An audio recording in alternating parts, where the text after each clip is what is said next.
이경규의 약물운전에 대한 충격적인 소식이 알려졌습니다. 이전에 이경규는 그냥 감기약 때문에 약물 성분이 검출된 것이라고 주장했는데요. 그런데 일각에서는 네티즌들이 그렇다면 왜 제보자가 방송국에 제보를 했을까 하며 제보자가 방송국에 제보한 이유를 생각해보면 밝혀진 게 뭔가 더 있지 않을까 하는 시선을 보냈는데요. 오늘 새롭게 밝혀진 사실이 있습니다. 바로 이경규가 경찰에 적발되기 전까지 여러 차례 사고를 낸 사실이 뒤늦게 알려진 것이죠.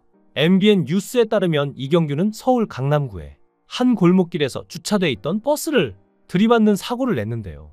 차에서 내린 이경규는 인도가 아닌 차도로 비틀대며 걷기도 했습니다. 이로 인해 뒤에서 오던 차량 2대는 중앙선을 넘어 달려야 했죠. 버스 운전자는 이경규가 본인 차를 어떻게 세운다고 하다가 감기약 때문에 감각이 늦어 자신의 차 뒤를 조금 쳤다고 했다며 당시 이경규와 했던 대화 내용을 떠올렸는데요.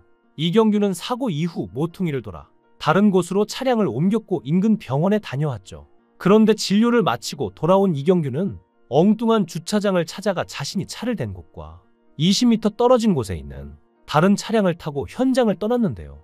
주차장 직원의 말에 따르면 이경규에게 고객님 오늘 저희한테 차 안 맡기셨다고 했더니 아 제가 그런가요? 라고 하고 집에 갔다고 합니다. 이경규는 또 병원에 가기 전 주유소 세차장에 들렀는데 후진하라는 직원의 손짓에 오히려 앞으로 돌진해 벽을 들이받기도 하는 사고를 냈는데요. 게다가 세차장을 빠져나온 뒤에는 신호등이 없는 도로에서 중앙선을 침범해 불법 좌회전을 하기도 했다고 합니다. 그리고 차량 절도 의심 신고를 받고 출동한 경찰은 이경규를 상대로 간이시약 검사를 진행했고 검사 결과 이경규는 약물 양성 반응을 보여 도로교통법 위반 혐의로 입건된 것이었죠. 이게 이경규 약물운전 사건의 전말이었던 것입니다. 하지만 이렇게 이경규가 사고를 냈음에도 불구하고 그를 향한 동정의 시선이 많은 상황인데요. 그 이유는 이경규가 무려 10년 동안이나 공황장애를 앓아왔고 사건 전날도 처방약을 먹었지만 몸 상태가 좋지 않아 직접 운전해서 병원에 간 것이기 때문이었습니다. 몸이 온전하지 않은 상황에서 운전대를 잡은 것은 변명의 여지 없는 부주의지만 정상적으로 판단할 정신상태가 아니었던 것이죠. 이런 상황에 대해 정신과 전문의가 자신의 SNS를 통해 의견을 밝혔는데요. 정신건강의학과 전문의 오진승 씨는 정신과 약을 먹으면 무조건 위험하다는 인식은 가뜩이나 정신과에 대한 편견이 높은 우리나라 사회에서 치료를 주저하게 만들 수 있다고 말했는데요. 사실 공황장애 약을 먹고 있지 않는 자신이라도 차로 착각하고 운전할 수 있었던 상황이지 않나 생각이 든다고 말했죠. 또한 한 네티즌이 공황장애 약을 먹고 아예 운전하면 안 되느냐고 묻자 오시는 댓글로 대부분 문제가 없지만 간혹 심한 졸음을 느끼시는 분들은 약 복용 후 운전을 하지 않도록 설명드린다고 했는데요. 그는 또 다른 댓글에서 다른 과약 중에도 졸린 약이 많다며 유독 정신건강의학과 약에 대해서만 엄격한 잣대를 두는 것 같아서 안타깝다고도 했죠. 또 치료를 받지 않아 공황 발작이 운전 중에 일어나면 오히려 사고 위험이 더 커질 수도 있다고도 했는데요. 여론은 왜 갑자기 이경규를 향해서 이렇게 경찰이 물고 늘어지나 의문을 가졌고 또한 이경규가 걸린 게 무언가 다른 것이 더 있는 게 아니냐는 의심까지 나왔는데요.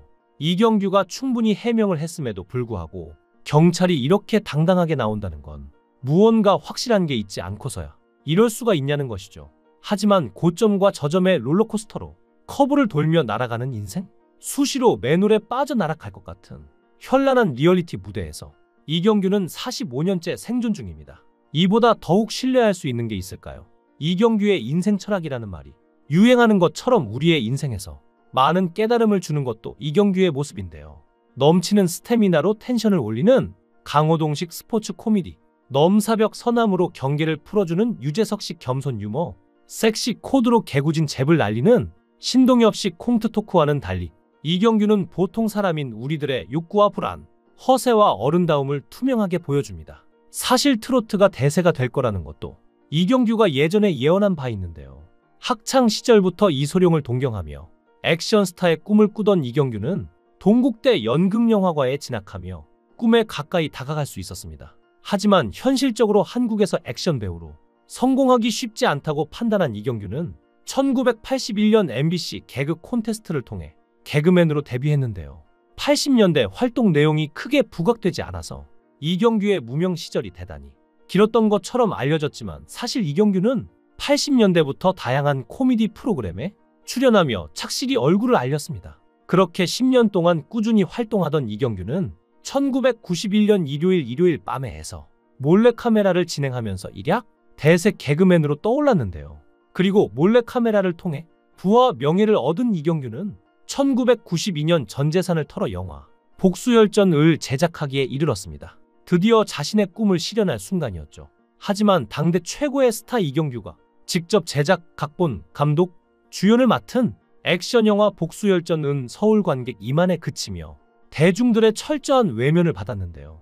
복수열전의 아픔 후 다시 예능에 전념한 이경규는 이경규가 간다, 양심냉장고, 전파견문록, 대단한 도전, 느낌표 등을 히트시키며 건재를 과시했습니다. 하지만 여전히 가슴속에는 영화에 대한 꿈이 살아 숨쉬고 있었고, 이경규는 2007년 무명 로커가 복면을 쓰고 트로트 가수로 변신하는 이야기를 그린 복면다로를 선보였는데요. 여기서 이전과 달라진 게 있다면 연출과 연기의 한계를 느낀 이경규는 복면다로에서 제작에만 참여했던 것이죠. 신선한 이야기와 함께 주인공 차태현의 능청스런 연기가 돋보였던 복면다로는 전국 160만 관객을 동원하며 손익분기점을 돌파하는 작은 이변을 일으켰는데요. 복면다로 덕분에 이경규는 15년 만에 복수열전의 아픔을 씻을 수 있었던 것이죠. 복면다로는 최근 시대를 앞서간 영화로 재평가되고 있는 상황인데요. 당시만 해도 장년층이나 듣는 한물간 장르로 평가받던 트로트의 시대가 다시 오고 복면을 쓴 가수가 무대에서 오직 노래만으로 대중들에게 큰 인기를 얻는다는 사실은 누구도 쉽게 예측하기 힘들었습니다. 하지만 이경규는 예능계의 대부로 불리며 유재석, 강호동 같은 최고의 예능인들에게 존경을 받는 인물답게 대한민국 방송가의 복면 가수 및 트로트 열풍을 정확하게 예측한 것이죠. 이경규가 트렌드를 읽는 사람이라는 건 또 다른 일화로도 볼 수 있는데요. 이경규는 지난 2016년 마이 리틀 텔레비전에 출연해 동물이 주인공인 영화를 준비하고 있다며 그중 개는 훌륭하다라는 제목의 시나리오를 소개한 적이 있습니다. 당시엔 모두가 웃으며 넘겼지만 개는 훌륭하다는 실제로 KBS의 예능 프로그램으로 탄생의 인기리에 방영됐죠. 이경규는 언제나 중심에 서 있었습니다. 1991년 몰래카메라, 95년 양심냉장고, 97년에는 이경규가 간다로 MBC에서 방송 대상을 수상했고 여기서 끝나지 않았죠. 남자의 자격으로 KBS 연예대상을 수상했고 힐링캠프로 SBS 연예대상까지 거머쥐며 그랜드슬램을 달성하는 업적을 이뤘습니다. 이경규의 영향력은 전 세대에 걸쳐 있는데요. 90년대와 00년대에 그가 몸담았던 MBC 일밤은 가족 오락 프로그램이었고 남자의 자격은 중년 세대를 위한 쇼였으며 힐링캠프는 10대, 20대 시청자들이 주를 이뤘죠. 최근에는 MBC 마이 리틀 텔레비전을 통해 젊은 층의 전유물이라 불렸던 인터넷 방송까지 장악하는 모습을 보여주었는데요. 우선 이경규의 가장 큰 장점은 아이디어입니다. 무명 시절부터 무대에는 오르지 못했어도 제작 회의에는 자주 불려나갈 정도였죠. 이경규는 회색지대를 걷는 사람인데요. 그는 확고한 삶의 방법론을 가지고 있고 때로는 다른 사람에게 조언도 해주지만 절대 그것을 빌미로 남을 통제하려 들지 않죠. 동시에 자신의 기준에 부합하지 않는 사람과는 연을 끊는 냉철함도 가지고 있는데요. 어쩌면 이 애매한 삶의 방식 덕분에 젊은 연예인들 틈바구니에도 자연스럽게 녹아들었는지도 모르겠습니다. 게다가 이경규는 시대가 요구하는 트렌드에 맞게 변화하는 데에도 능숙한데요. 2013년 7월 힐링캠프 기자간담회에서 너무 많은 사생활을 공개하는 것은 별로라던 이경규가 이제는 딸과 함께 방송에 출연해 날 것 그대로의 삶을 공개하고 있기도 하죠. 현재 약물운전과 관련된 논란은 공황장애 약 때문인 걸로 거의 판명이 난 상태인데요. 잘 소명된 이야기인 만큼 이경규에 대한 무리한 억측이나 루머들은 이제 사라지길 바랍니다. 오랜 시간 우리 곁에서 웃음을 줬던 이경규가 앞으로도 건강한 모습을 보여줬으면 합니다. 여러분들은 이경규에 대해 어떻게 생각하시나요?